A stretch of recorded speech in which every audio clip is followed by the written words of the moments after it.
Welcome to Phoenixmasonry Live, a show that brings you talented Freemasons, Masonic authors, artists, craftsmen, and brothers of accomplishment. I am Frederic Milliken, Executive Director of Phoenixmasonry, and we are here to celebrate our Freemasonry. That's what we do at Phoenixmasonry. We celebrate our Freemasonry. And I'm here today celebrating with the setting Maul Study Circle, headed by Jason McKean out of Fellowship Lodge in Bridgewater, Massachusetts. Welcome, brethren. How are you all doing? Fred. All right. You all doing good.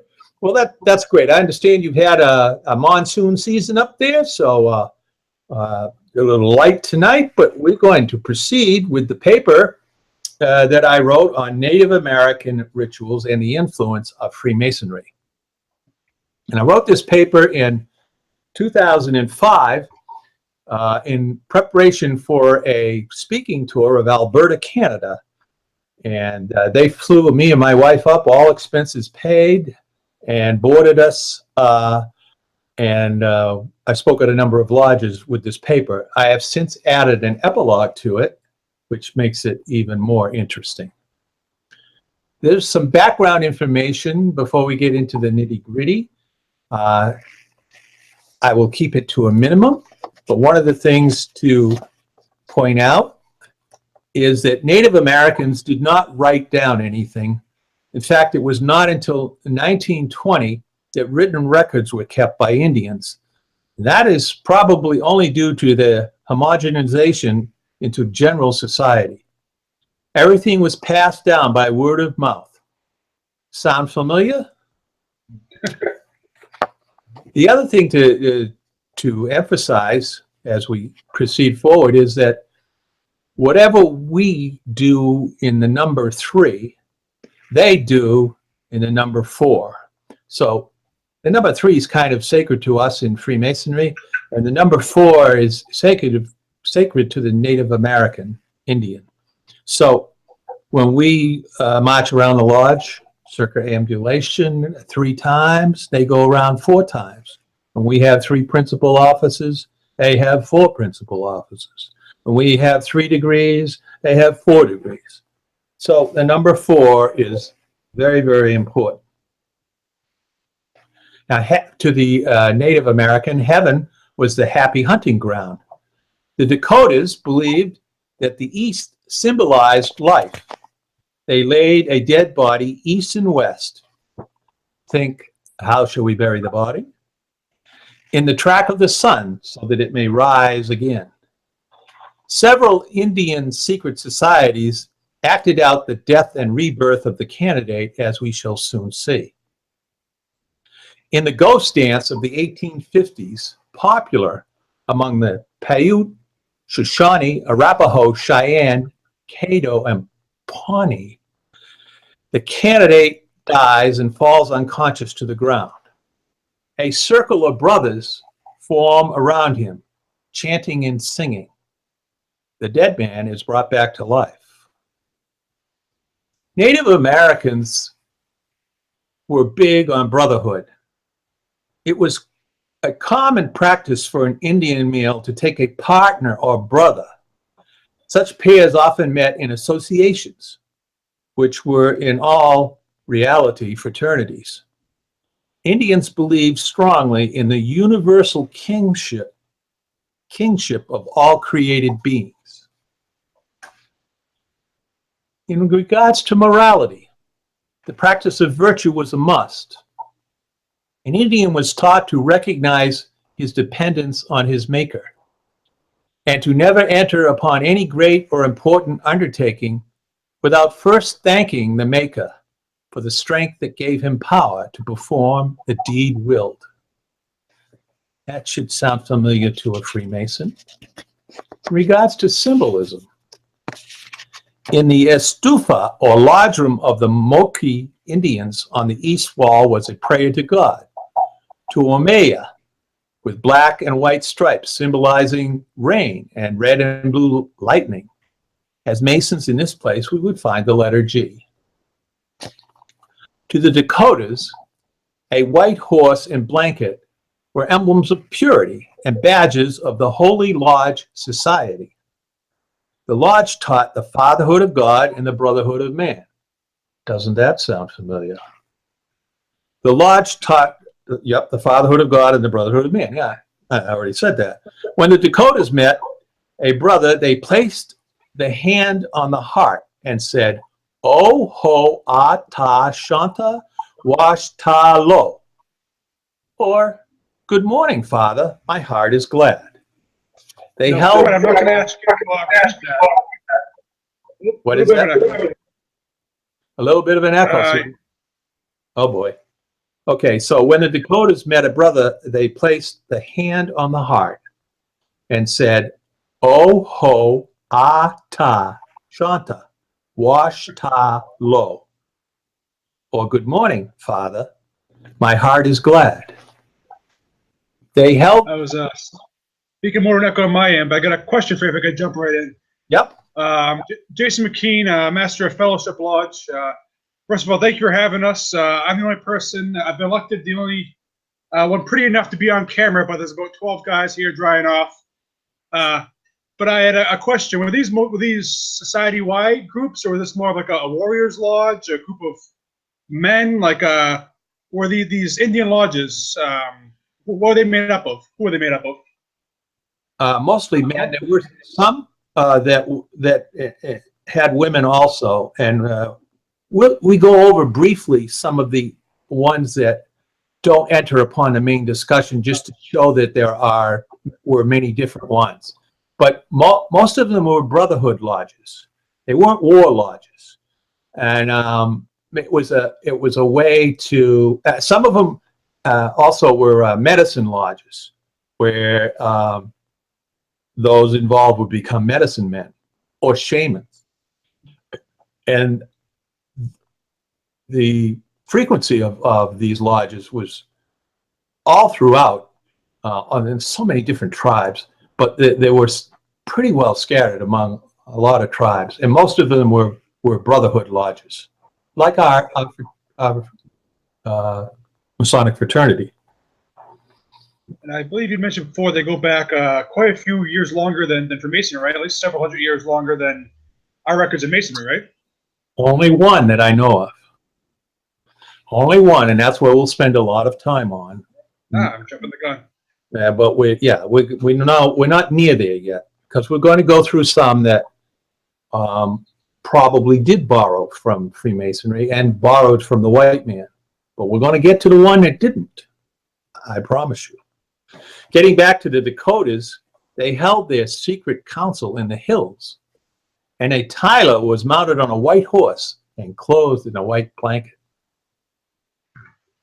Now, the Karankawa shaman of southern Texas wore circular sun discs with a circle and a triangle inside. Its symbolism, like many ancient Native American customs, passed down by word, but held by a few who suddenly died without passing on the meaning, was lost. But it was given a new meaning and reinterpreted as the tent of faithful pitched in the sun. Coasoti and Kichi tribes associated it with a brotherhood badge. To many others, the triangle was a symbol of immortality in their secret brotherhoods. So you see, these are mostly brotherhoods. The Ojibwe of Lake Superior, the members of their brotherhood, wore a small badge of cloth adorned with wampum and surrounded by fringed feathers. The face was a finger pointing to a long road, emblematical of a future life of instruction. This badge was worn on the flesh of the breast. It was the Indian's diploma. Now, regarding sacred and secret words, this is rather important. They were plentiful and many, but over time, most had lost their meanings. Unfortunately, this is a drawback to having everything, every single thing, passed down mouth to ear. The Iroquois called the Great Spirit Yowah, Y-O-W-A-H. Contrast that with Yahweh. This tribe in a festival perambulated around their lodge room, and at each full course of the sun, they stopped in the east, where three oldest chiefs were seated. Each time around, certain questions were asked and answers given. The procession was 9 men. Okay, now we're going to get into in detail, two ritualistic Indian societies. The first was the Lotagotmp, or Legends of the Ancient Guards of the Mystic Potents, also known as Little Waters. Thank God somebody shortened it. The ceremony was held in a long house of the Iroquois. That is the Seneca, Cayuga, Onondaga, Oneida, or Mohawk. Here, due to space and time, we will cover just the high points of the ceremony. The proceedings began with 4 raps at the door. Remember, everything is 4. The candidate was brought in and listened to the story of Red Hand, the ancient leader. As in the Hiramic legend, the candidate assumes the identity of the object of the story. Red Hand was a young chief who received certain mysterious knowledge from the creator of all. He was kind and generous and loved by all. One day in a battle, a poisoned arrow felled him. The enemy Indian rushed upon him, demanding the secret of his power. Think Hiram Abiff. Or his life, the secret of his power or his life. Red Hand refused to divulge the secret, so he was scalped. A lone wolf came upon the body and howled so loud he brought all the animals from the forest. They each contributed a part of their bodies and revived the scalp, which they put on Red Hand's head. They formed a circle around him as signs of life and chanted.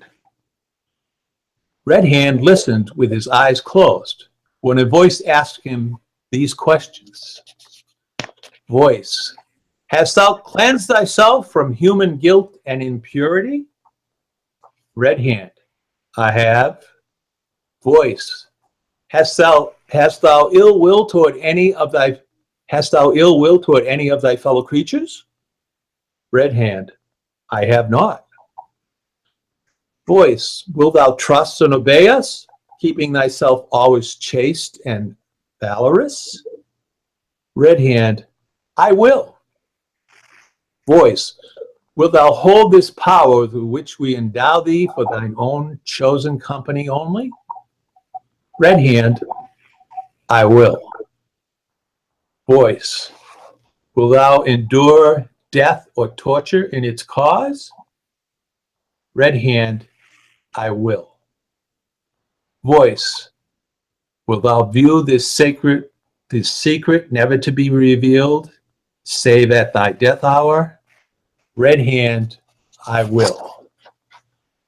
Voice, the death hour will be revealed to thee. Thou will be allowed to choose thy successor, and at the end of thy journey thou will be rewarded for faith and obedience. The circle drew closer, and the brother who is the bear touched the breast of Red Hand. All stood erect. The bear grasped the hand of the leader who was to be raised, though slain, and by a strong grip pulled Red Hand to his feet. And that is society number 1. Little Waters. Now we get to the main event. And the main event here is the Grand Medicine Lodge, or the Midi-Weewin Society. And this one we are going to spend some time on. It was more widespread than Little Waters and was practiced by the Algonquin tribes, Massachusetts, Narragansett, Pequots, Powhatans, Delawares, Shawnees, Saw, Fox, Menominee, Potawatomi, Kickapoo, Ojibwa, Chippewa, Cree, and as we're going to see, a lot of others too. This was a popular secret society. The degrees differed slightly from tribe to tribe, naturally. There are 4 distinct degrees. Remember, we're back to the number 4 again. Although many believe that those degrees beyond the first were very repetitious. What is lost to us that has not been handed down is the actual content of the lectures, which comes after the initiation ceremony, but is part of the degree, just like our Freemasonry. What we do know most about is the initiation ceremony, roughly equivalent to our first section of the Masonic degree, 3rd degree. The candidate must be prepared to offer many gifts to those who will perform the ceremony for him. He must take an instructor or preceptor to prepare him for such a major step.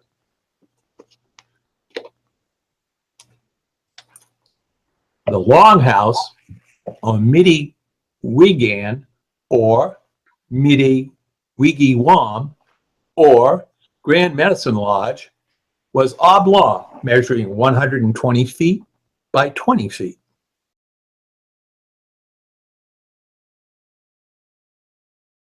And it was situated east and west in a clearing. 4-foot openings were placed in the east and west, providing entrances and exits. On the 4 corners outside were planted cedar or pine trees. On the 4 corners outside, about 100 yards from the east entrance was placed a wigwam or sweat lodge.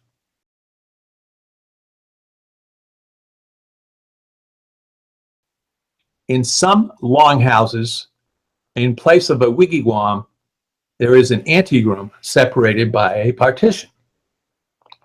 Whatever the case may be, it is here that the candidate takes sweat baths to purify himself. And it is here that the preceptor or oldster, think past master, instructs the candidate. This is done on 4 successive days. We're back to number 4 again. 4 days of learning ritual, 4 days of vapor baths. Here the candidate receives the secrets of the medicine lodge, rules of the fraternity, health, immortality, and supernatural powers. Inside the lodge, there are at the east and west entrances walls creating short hallways.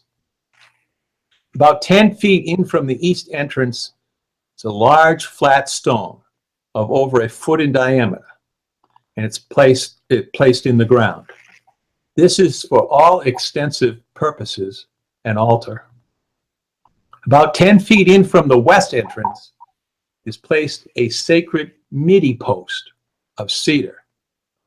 For the first degree, it is about 7 feet high and 6 to 8 inches thick. It is painted red with a band of green 4 inches from the top. In subsequent degrees, another midi post is added. Halfway between the stone and the post is placed a blanket where the presents are placed.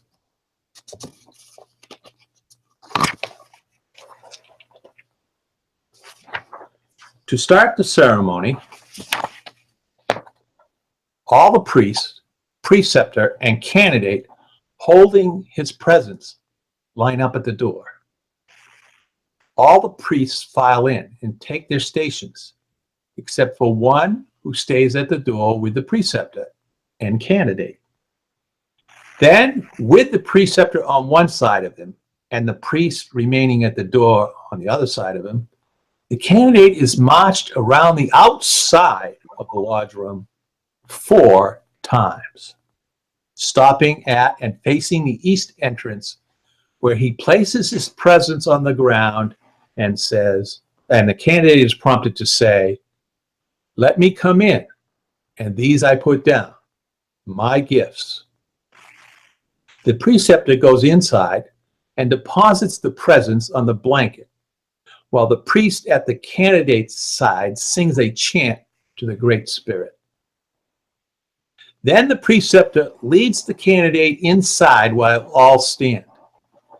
He is led along the south side to the west and around paths to the north and back to the east. This circumambulation is repeated 4 times. As he first starts out, the member nearest the east falls in behind the candidate, and so forth all around the lodge until the entire assembly is marching.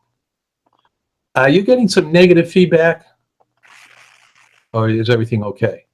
Everything sounds good on our end. But can I jump in with a question while we're paused? Yeah, absolutely. I love it. Then I can stop talking for a minute.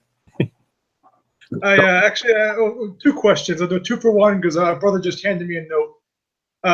The first one is that for the Little Waters Lodge, the Rivers Lodge, the first one we spoke on. I'm amazed how closely that mirrors aspects of the myth of Osiris, and it just strikes me that all across the world we have these universal creation myths that have kind of that sew us all together beyond our fraternity and Freemasonry. That's the discussion for after the paper. That's what I want you to talk about at the end. But then we'll go to the other brother's question. Is it sounds like by the way you're speaking that these ceremonies are no longer practiced; they've died out. Do we have any evidence of as folks are back to rediscover their native cultures in the 60s and 70s? Was there any attempt to return to some of these ceremonies in the modern day?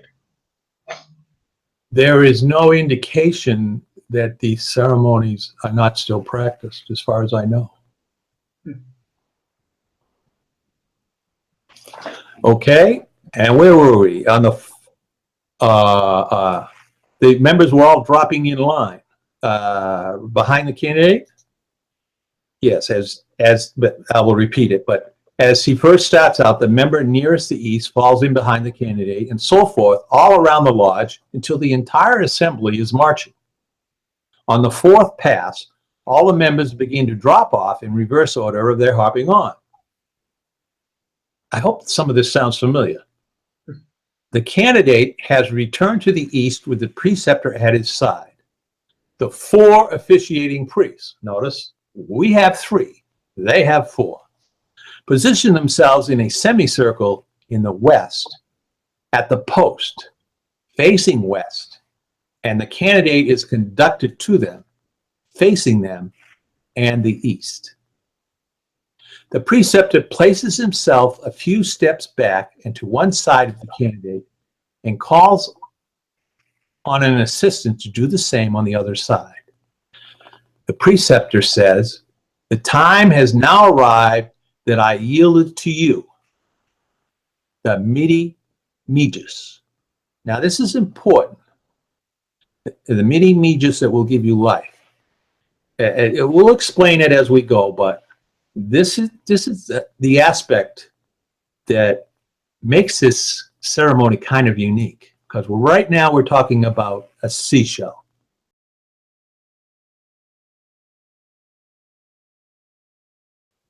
The midi megis.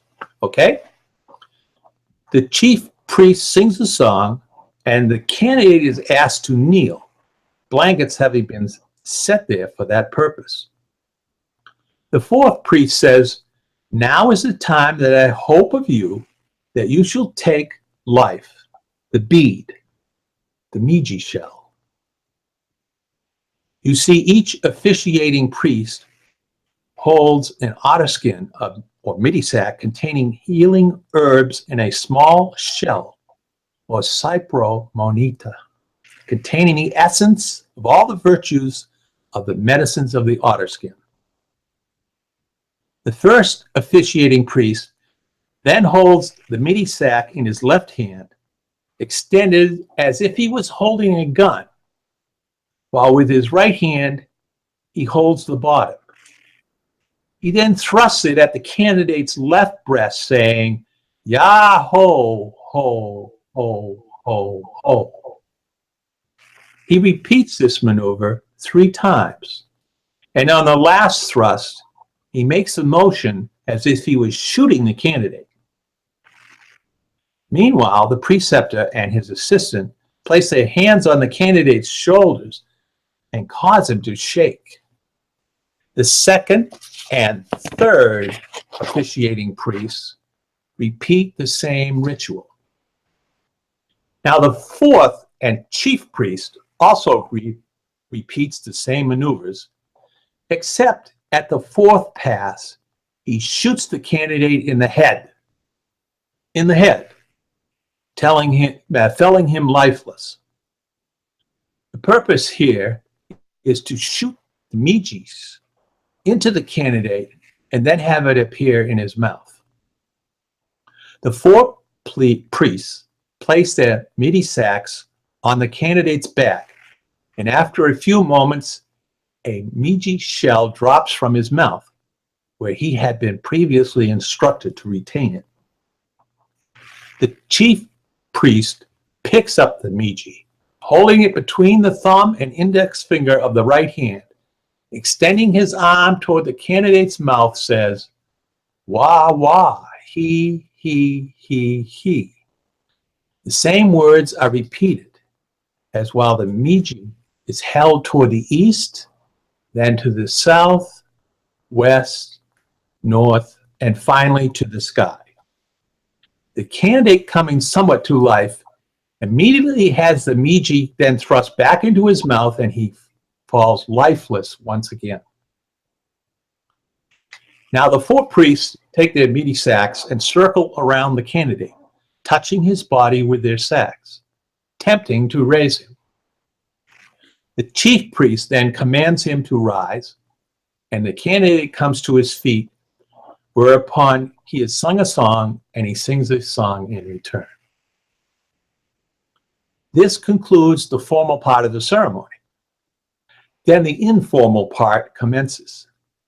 The peace pipe is passed, with offerings of smoke to the east, south, west, north, then up to the heavens, and then down to the earth.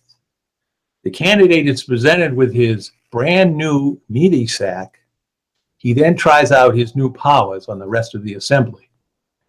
Afterwards, presents are distributed, followed by a giant banquet, a feast. Such is the first degree, with each succeeding degree a little greater manifestation of essentially the same thing. The Midi-Wewen Society has many songs.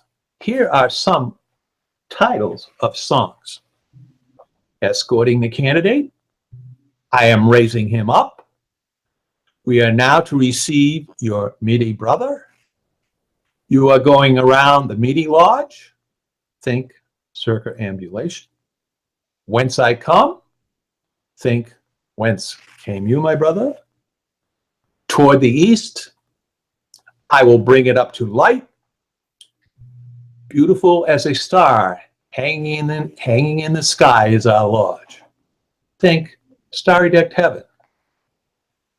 Okay, a brief word about the Man-Canny Society. The Winnebagos performed a Man-Canny ceremony or medicine dance. It was held for both men and women. This is one of the few that I've seen where the women are involved. The ceremony was performed in a long tent where candidates were perambulated between 5 stations representing the road of life. Here they received the esoteric teaching from their conductor while negotiating that rough and rugged road. Okay, now here's where it gets really interesting. As reciting the ceremony, you know, you might say, well, that's somewhat like Freemasonry, but it's not really like Freemasonry. So let's look at some comparisons here and see if it makes a little more sense. Let us look at some areas of commonality in the ceremonies of the Milliken only. The candidate pauses at the entrance and is prompted to say, "Let me come in and put down my gifts." Thus, he has demonstrated that his admission is of his own free will and accord. He is told that he is embarking on a new life and to take it seriously and to guard well the secrets of the grand medicine. Do we not tell our Masonic candidates pretty much the same thing? One item we did not discuss is that invitation to the Milliken ceremonies is sent out via a twig or stick presented to the invitee, who deposits that inside the door of the lodge when he enters. This is in reality a summons, just like a Masonic summons. Attendance of the invited is considered mandatory. Is that not how Masonry used to be and still is in some foreign lands? Another item we did not talk about is that those who perform the ceremony have birch bark charts. These correspond to our tracing. The candidate is prepared in a separate room or place outside or attached to the lodge room, as in Freemasonry. The Native American never presents his back to the sacred stone or altar. Do we not have similar rules in navigating the Masonic altar? Upon being raised, the candidate upon raising the candidate, note that none of the officiating priests can raise the body except the chief priest. In Freemasonry, only the third try and only the worshipful master can accomplish this task. Upon completion of the degree, the candidate is presented a brand new midi sack, which he proudly wears. In Freemasonry, we present the candidate an apron. In Milliken, there is a certain time between the degrees, often a year, and in between the candidate must choose an instructor to teach him and certify him before he goes on to the next degree. And we in Freemasonry do likewise. And most importantly, there is much that is lost in these degrees. As the guardians of the secrets failed to see to it that the passing down of the ancient truths were not interrupted. Just as Hiram Abiff had the word and now it is lost, so did the Milliken have many words that have now lost meaning. And to get off lecturing for a minute, this is one of the aspects that dates this particular degree, because when the candidate is in the sweat lodge or the anteroom and he's being instructed, he is saying or memorizing words of which he and his instructor have no idea what they mean.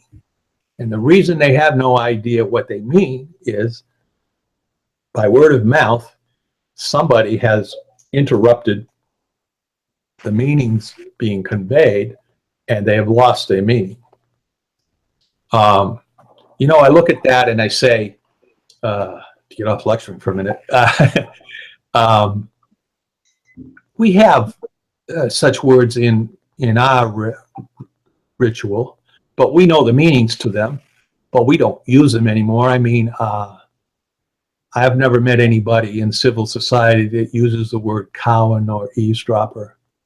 And when we say I hail, I conceal, the word hail, I don't think anybody in civil society really knows the meaning that we put to it in Freemasonry. They're old English words. They're out of style. They're no longer used in common parlance. This is what happened to the Indians. Their ancient ceremonies used certain words, and the words eventually lost their meanings as language progressed, and language is always changing. And as language changed, somebody forgot to pass down what the meanings of the words were. So you have this candidate out in the sweat lodge doing words that he has no idea what they mean, but he knows that they're part of the sacred ceremony, so he's got to repeat them and memorize them. That is one way you can date it. And I think I say that in here. I think I say that in here somewhere. Okay, so let's go on to make some mini conclusions here before we get into a discussion of major conclusions. The ghost dance of the 1850s was a distinct imitation of Freemasonry because of the fact we have given it a scant coverage. Because of that fact, we have given it a scant coverage here. Dennis Cherenke says this about Little Waters. Remember Red Hand? In the case of Red Hand and his scalping, it should also be considered that scalping was not practiced in North America prior to the event of Europeans. So, that particular ceremony borrowed from the white man. The bear claw is just too similar to the lion's paw not to be a copycat. So we can say that Little Waters could have been corrupted by Freemasonry or civil society of Europeans. A similar case can be made for the Mancani Society and many other Indian ceremonies of fraternities not mentioned here. At this point, it looks like we say there's no Indian Freemasonry. But, and here's the but the Mediwewin ceremony presents a very different conclusion, which is why we have spent so much time on it. A factual case can be made that this ceremony was in place long before the white man set foot on North American shore. First, the ritual contains certain words or figures of speech which have never been used in usual public discourse of Indians since the white man came. In fact, the 4 days spent in a wigwam sweat lodge was one of learning ritual or words that were totally unfamiliar to the Indian of that day. One of the ways to date a ceremony such as this is to see if modern or ancient vernacular was used. We use a lot of ancient vernacular in our ritual. In the case of the use of much archaic, venerable terminology, we are shown that the ceremony dates back to a much more ancient time. Secondly, the sacred Miji shell, the Cypre moneta, used by the Mediwewin, have been found in various North American earth mounds, lost and buried long before the first known white contact. Since they only grow in the South Pacific, Western Africa, and perhaps a big stretch, occasionally found in Central America. Their prevalence in pre-contact days, that is before the white man, is one of those mysteries that is difficult to explain. It is known that these same shells, the Cypre moneta, have been immediately valued and desired by nearly every so-called primitive people when introduced by traders. It is as if every tribal people recognized something very special about the certain shell. Other cowries, or shells, are larger, more colorful, and are liked for their ornamental value. But Cypress moneta, the Miji shell, is revered.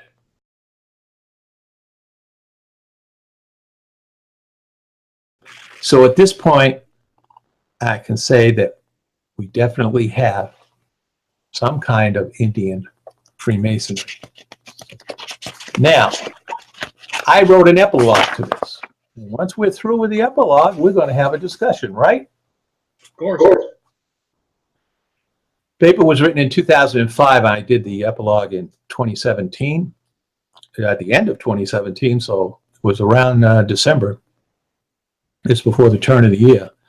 Since publication of Native American rituals and the influence of Freemasonry some 12 years ago, new scholarship has been discovered on the Midiwiwin or Grand Medicine Society.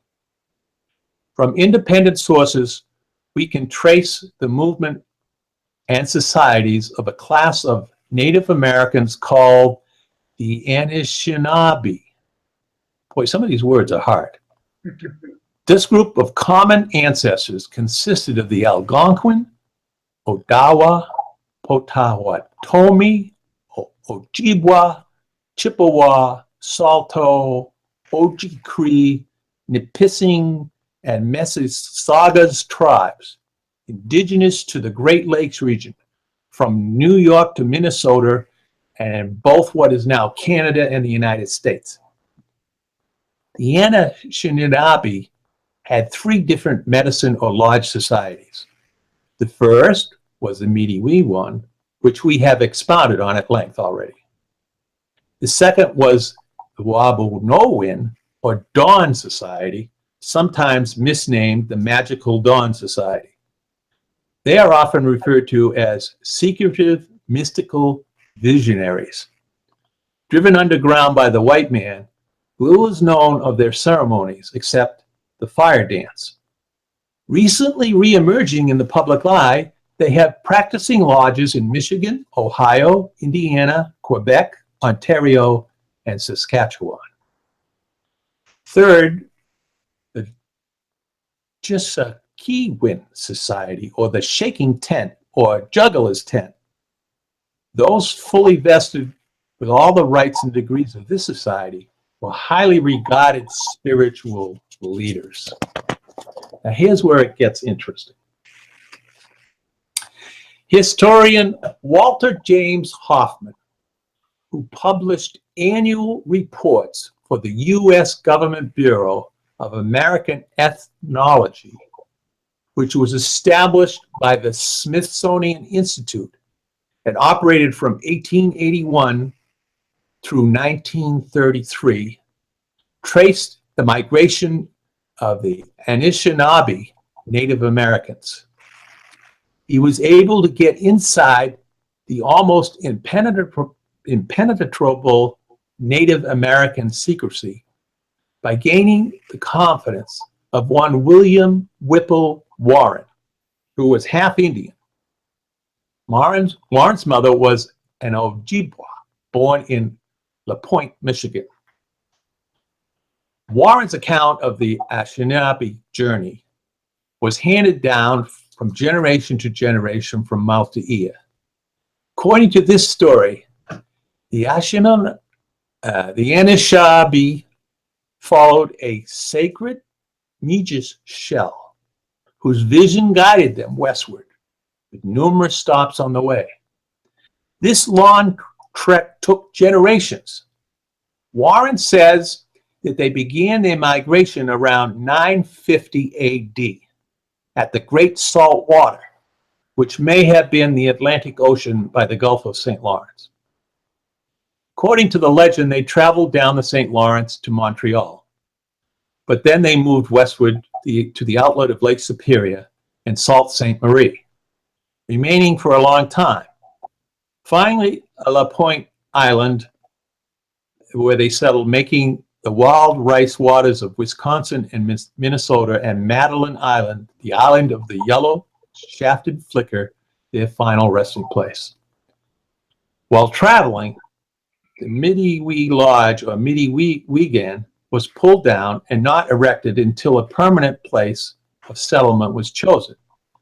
This resettlement consisted of, over a period of time, means that this was done many times over, as they would travel, make this travel over generations, over centuries to complete all this.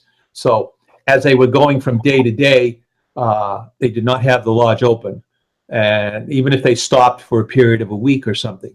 But oftentimes, as they traveled down to like Montreal, they would pause there and maybe stay a year or 2 or 3.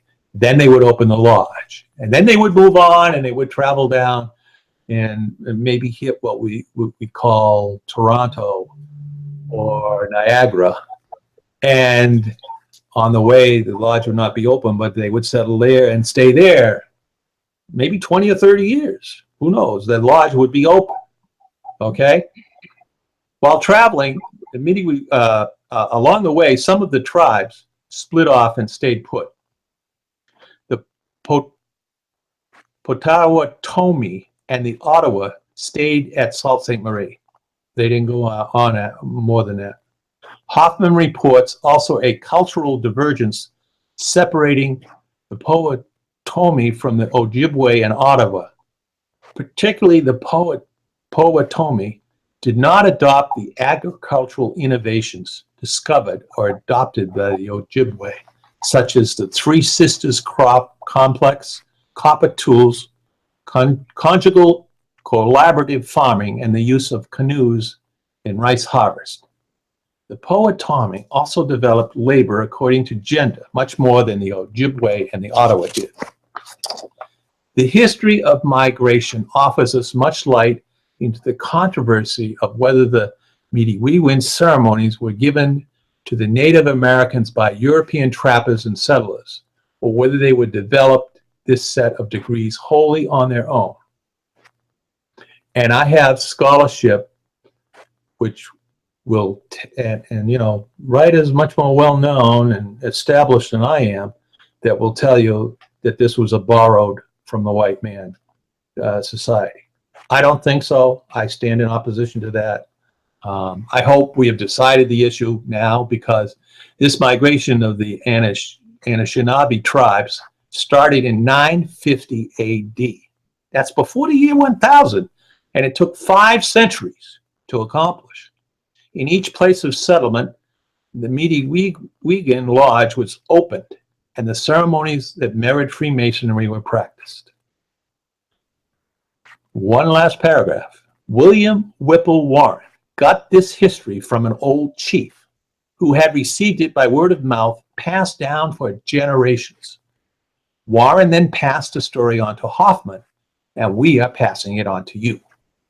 In parting, we wish to quote the words of that old Native American chief who spoke to Warren, who said, quote, "Still, the Ojibways moved westward, and for the last time, the Mediwi Lodge was erected on the island of La Pointe. And here, long before the pale-faced appeared among them, it was practiced in its purest and most original form." And that, my brothers, is the end of that paper. And I hope it's been enlightening. But we have only touched the surface of what the ramifications of this are. And now is the time that the setting Maul needs to do what it always does and discuss. So, you know, one of the things that to think about, and you might want to comment on, is the shell. This, you know, this particular shell, I mean, we're talking about Indian tribes that existed in the Great Lakes region and the St. Lawrence Seaway, both on the Canada and American side, which wasn't differentiated in those days. And they started somewhere up at the entrance of the St. Lawrence River, way up there, you know, probably opposite Newfoundland, and ended up in Wisconsin, Minnesota. So how are these people getting a shell that's basically Polynesian or Asian African all the way up there? And why isn't the shell found in Florida or Texas or Arizona or California? None of the shell I have heard have ever found that shell there. But they're finding it up north where there's snow and ice and everything else. And it's basically, like I say, a Polynesian shell. I don't have an answer to that. But doesn't that seem a little something of a mystery. Well, I'm struck by how you said before that in all these cultures in Polynesia and Africa, all through the Americas, the show is recognized. I know the first thing I do when I get home is I Google the show. And on SunnyMall.com, we'll have we'll pull a little write-up on that show for you in a picture. But it's the fact that it speaks to something in all of us, like I alluded to a little bit earlier with Osiris and his raising. It's more than a coincidence, I believe, that these ceremonies share so much in common and are recognized by so many different groups, the world and centuries apart. Right. I understand. And what might be the ramifications or the conclusions that we can draw from a ceremony that somewhat mirrors Freemasonry, developed wholly independently? How, why, and for what reason? Well, one would assume, especially in these tribes that are very mobile. Everybody else is being quiet today, so I have to volunteer the note cards. One would assume that this brotherhood of men and society of brothers is even more important when you're constantly moving. You have all you have is the tribe. You don't have a home. If you're traveling, like you said, perhaps the vast majority of the year, all you have is your stories and each other and the legends that you carry in your heart. And I'll add, you mentioned that they developed these independently, but my conclusion is that they didn't. Okay. I just think it's too much of a coincidence. And even I was thinking along the lines of Jesus that these folks moved around, so who knows what they picked up in traveling around. But remember that this particular ceremony was up and running, and who knows how much earlier, but we know of in 950 AD. How many Europeans were in the United States and Canada at that time? I don't think very many.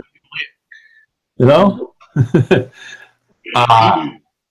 you think they ran into some of the Sinclair house from Scotland? You might surmise that, but as far as the Englishmen and whatever, French trappers, I don't think they would hear that. Not that early. In my take on this subject, so let me give you my take, and that might spur some more discussion, is that there is a certain basic group or philosophy of life that exists separately over the globe, and that has further ramifications. Because you can go back to some of the ancient mysteries, and I was looking at some of these the other day. The Druids, the ritual of the Mithras, not the Gnostics, the mysteries of Asahapi, or the Greeks call it Serapis, or Dinic mysteries, the Eleusinian mysteries, the Orphic mysteries, the Bacchic and Dionysian rites, the schools of Pythagoras, the Oracle at Delphi, Osiris, Isis, Hermes Trismegistus, the Essenes, Knights Templar, the Rosicrucians. All of these things are trying to keep alive a certain thought on how men and women should exist in society and what rights and privileges they have, which are God-given, that can't be taken away from them, I think. And for that to occur, for me, it seems to me, and that's only my opinion, this is fact, it's just my opinion, that they're divinely inspired. Because, see, any one of us can be a Hitler. We all have free will. we can certainly make a mess of things, and we can trample on our fellow human beings something terribly. Just go to Venezuela or North Korea and you can witness it.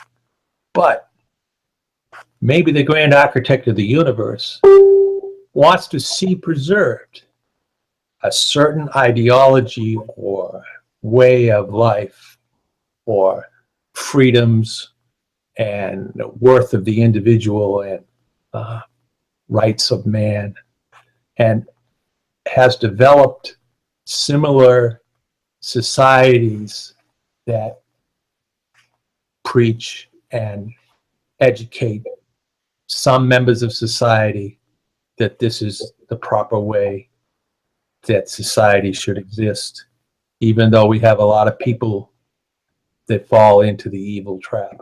Now, there again, it's only my opinion. Perhaps that would spur some more comment. Well, I think that may have been what Brother Nelson was alluding to, was that there, why the profane might see it as a common culture or this Atlantean theory. I think Masons know better that there's certainly this divine spark that these rituals may have evolved from, and maybe it's the thumbprint of the divine that manifests itself within the boundaries of all these cultures. Why a certain group of Frenchmen in 1250 might experience it in a certain way on a horse and a sword and a temple in the desert. Others may with a red man being scalped in the plains of Wisconsin. Right. Right. Somebody else?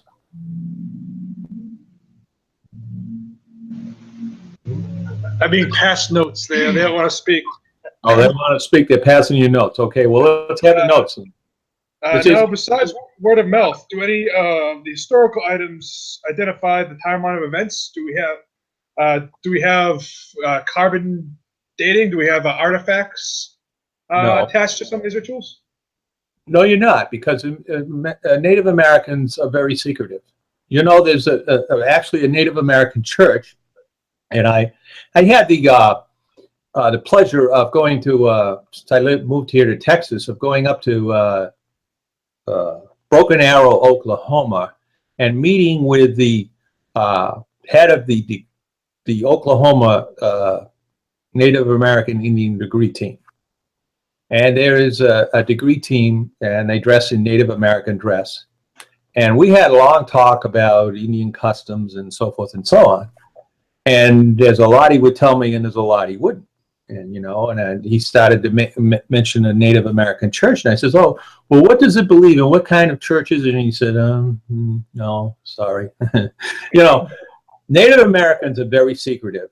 The only way we got some of this information is from what might commonly be referred to as half-breeds, or people that were sympathetic to both the white man and the Indian, and were accepted in Indian circles, and also appreciated the white culture, European culture, and were able to give us some hints. But you can't even get into any, you know, some of these lodges which I mentioned are still active and being pursued today. You can't get into any of those ceremonies. You can't get in the door and witness them. They won't let you. So they will perform some stuff for the public, like the Indian Colonial Degree Team does certain dances, and you have these Indian, what do you call them? I can't think of the name, but where they do all this stuff for the public.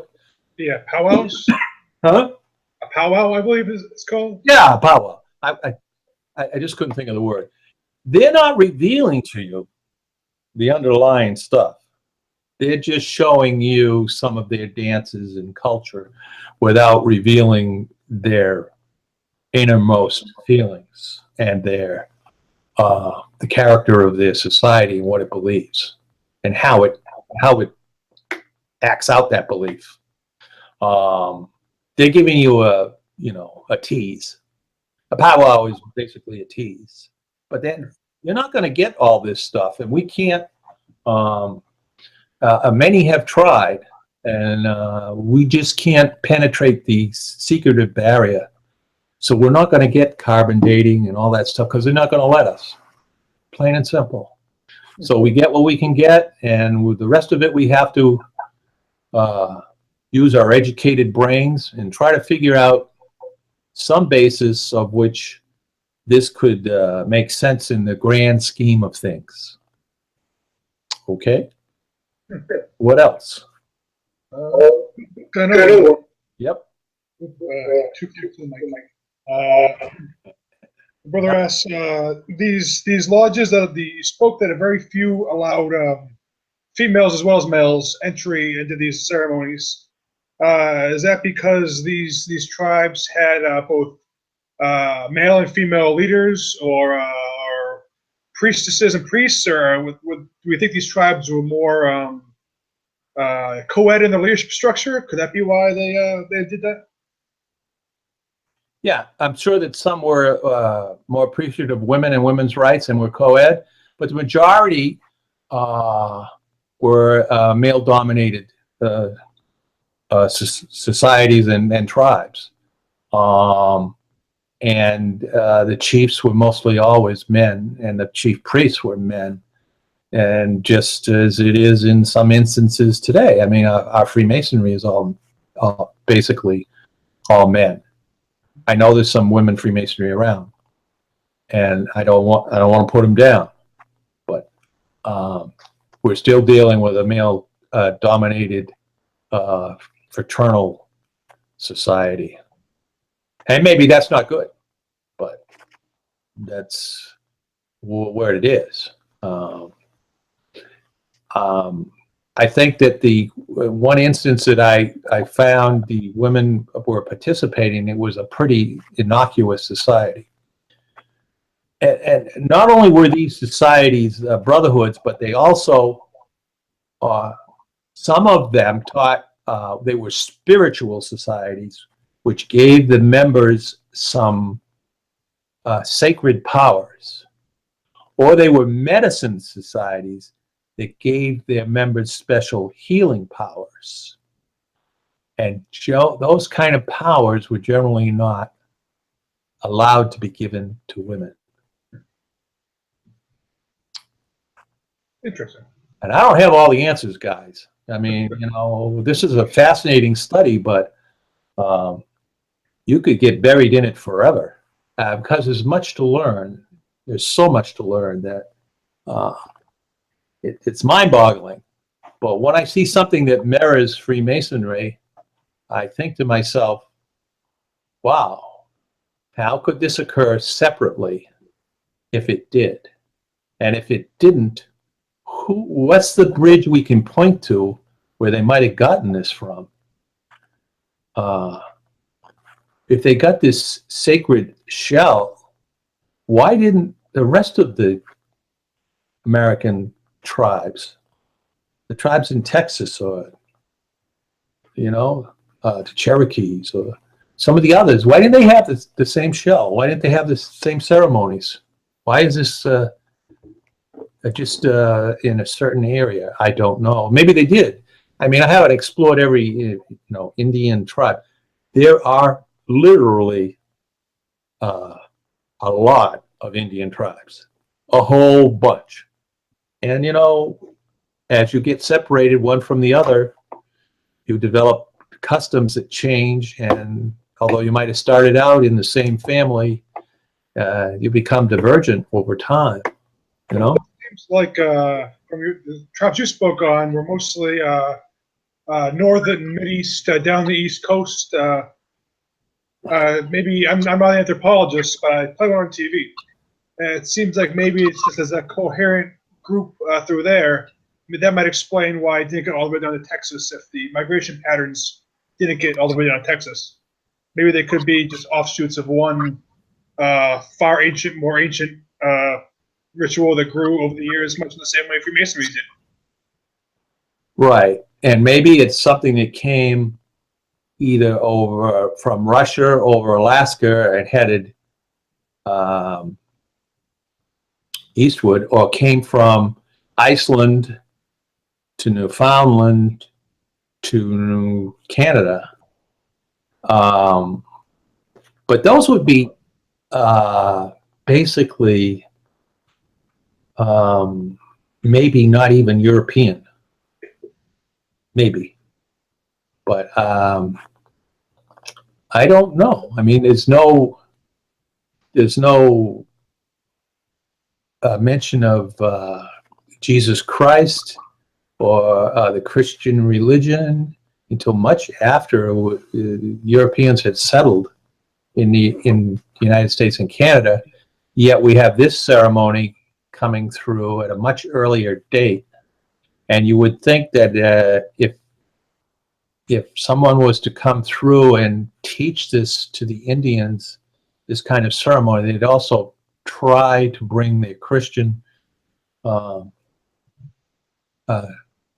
religion with them and try to convert the Indians, which they did at a later time, but much later, you know. So I don't know. I'm not claiming that I have all the answers, and I'm not claiming that I'm 100% sure I'm right, but it just seems to me that 950 AD is a little bit before anybody touched down here. The only thing we have is the, you know, about the Westford Knight. The knight that was carved in the rock in the middle of nowhere, right? Yeah, on the road in Westford, Massachusetts, and that was early, but I think that was after the year 1000, if I'm not mistaken. Our neighbors to the south also have the Newport Lighthouse, which they swear up and down was built by Vikings. Yeah, who knows what cultures visited the United States long before the Europeans and left or got died out or whatever. Who knows who was here and blended in, intermarried with the Indians, and then created another whole culture, sort of mingled. I don't know who was here in 950 AD. I have no idea, but I bet there was darn few people here but Native American Indians. I think I have one or two past masters that I could ask. Who wants to ask what?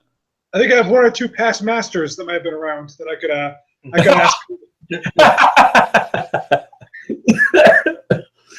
And that's the way we've got it, because we always did it that way. That's the way we got to do it.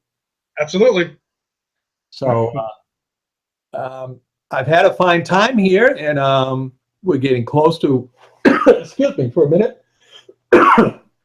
We're getting close to closing. Is there any remarks somebody would like to make, or to wrap this up? Any last remarks? I think all we have to say is thanks for coming to the setting, Maul. It was enlightening, and I'm sure there's a brother out there in internet land who's going to do a little bit of research, and when he does, bring your work down to settingmaul.com and Phoenixmasonry, and then we could do part 2 in the future.